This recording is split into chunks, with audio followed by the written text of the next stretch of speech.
Hello once again, it's Brian Malow coming to you live from Lindau, Germany, where it's the site of the 7th Lindau Meeting in Economic Sciences.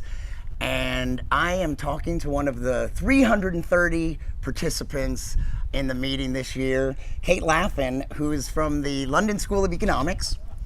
And you're a behavioral scientist. I am a behavioral scientist for my sins. What does that even mean? Do you have a definition of what behavioral science is? So behavioral science, broadly defined, kind of combines economics and psychology to ask the kinds of questions that both psychologists and economists are interested in. But it kind of deviates a little bit from the rational actor model and asks, okay, what do we really know about what shapes human behavior and how can we impact that into our modeling of what people do and the choices that they make? I keep hearing the word rational being used at this meeting, and I'm not an economist, so what does that even mean, a rational actor? Well, the definition has been shifting all week, actually, which is really nice. Yeah, there's been some really nice discussions of what rationality is, what we expect it to be, but I suppose in a sort of traditional sense, it's about acting in perfect self-interest with weighing up costs and benefits with perfect information, thinking everything through and making decisions on that basis. But then, of course, we learn from behavioral science and from psychology that people don't always act in that way, or people don't always think in that way. They don't always weigh up the costs and benefits of their choices. And so, yeah, there's this big debate around what is it that people actually do that goes into their choices and what makes them act in the way. I guess a lot of the questions would be the question I was just about to ask that you sort of partially answered, which is like, well, why do people act against their best interests? And that it's in so many. I mean, the biggest way I think about it is like. In politics in the United States, that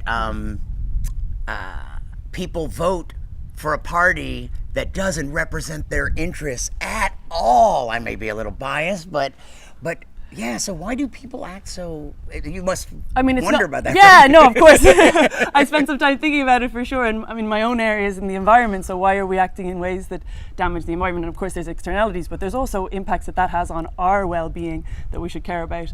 There's lots of reasons. There's lots of things that go in there. So there's things like identity that matters. So oftentimes people will identify with the political party, even if their actual policies are maybe not aligned with exactly what they would want to see enacted. There's self-control issues when it comes to consumption behaviors, for example.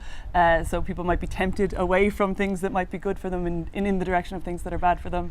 So yeah, it's not so simple as to say that we weigh up the costs and benefits and act accordingly. Yeah, and you know, how much does you say you're from Dublin? Yep. And tell me about your academic path to where you are now, because what level, where are you in your so career? I'm an assistant professor now, but I started out in economics, fell in love with economics. I really enjoyed what it helped us to do. So I'm very much an applied researcher. I like to think about policy problems and the kinds of problems that these sorts of tools that they teach in economics can help us to address, making the societies better, making people's lives better. So I started off in economics and then I moved into the social policy space, particularly because I was caring about those social issues like education, environment. And then from there, I kind of got the behavioral science bug. So behavioral public policy, and Richard Taylor is here this week as well. He would have been one of the sort of forerunners in that space around nudge and thinking about how can behavioral economics feed into policy.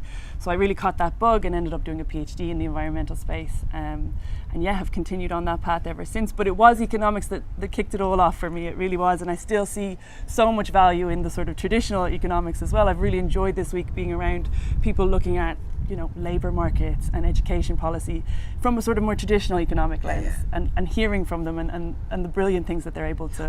What's your area of focus in behavioral science? So I look at environmental policy. So I think about consumer decisions in particular, things like travel behavior, energy consumption, meat consumption. My most recent work, which was supported by the European Commission, was a Marie Curie fellowship that looked at intention behavior gaps in meat consumption.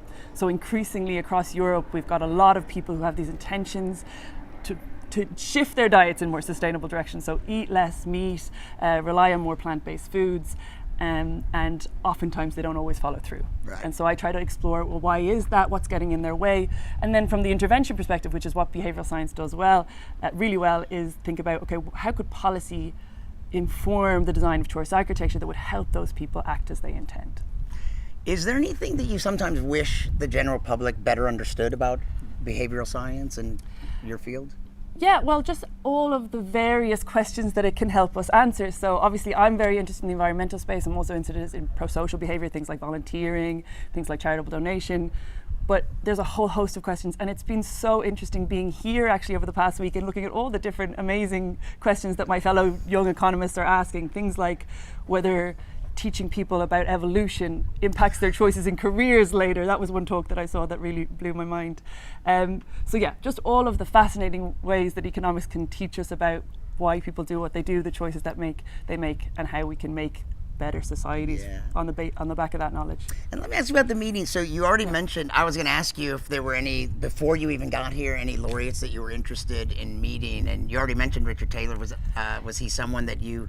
Yeah, absolutely. So I was really excited to meet him and enjoyed his talk yesterday. But almost even more surprising was some of the laureates that I knew less well, because Richard Taylor has obviously been in and around the field that I work in for a long time. But I saw a talk by Roger Aumann, who also talked about how behavioral economics actually supports and underpins sort of more traditional economics. And I wasn't expecting that from him, given his background, but it was really fascinating. Yeah. And there was also, people like James Heckman, who they don't work in the space that I do, but I admire the kind of career that he's had in terms of, he's done a lot of work on thinking about how early childhood education in Ireland, as well as other places, impacts upon later outcomes, and just that focus on a really important societal problem.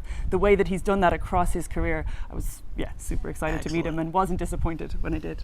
And this is, it's our last full day here at Lindau, and tomorrow we'll go to Minow Island. So how have you been enjoying the meeting, and could you tell me maybe a highlight or two that...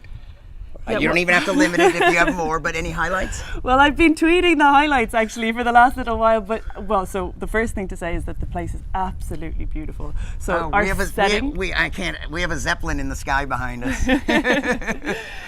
Also my first time seeing one of those in real life. The factory is not far up along. Is that right? Yeah, okay, it's not that far makes from sense. him. That makes sense.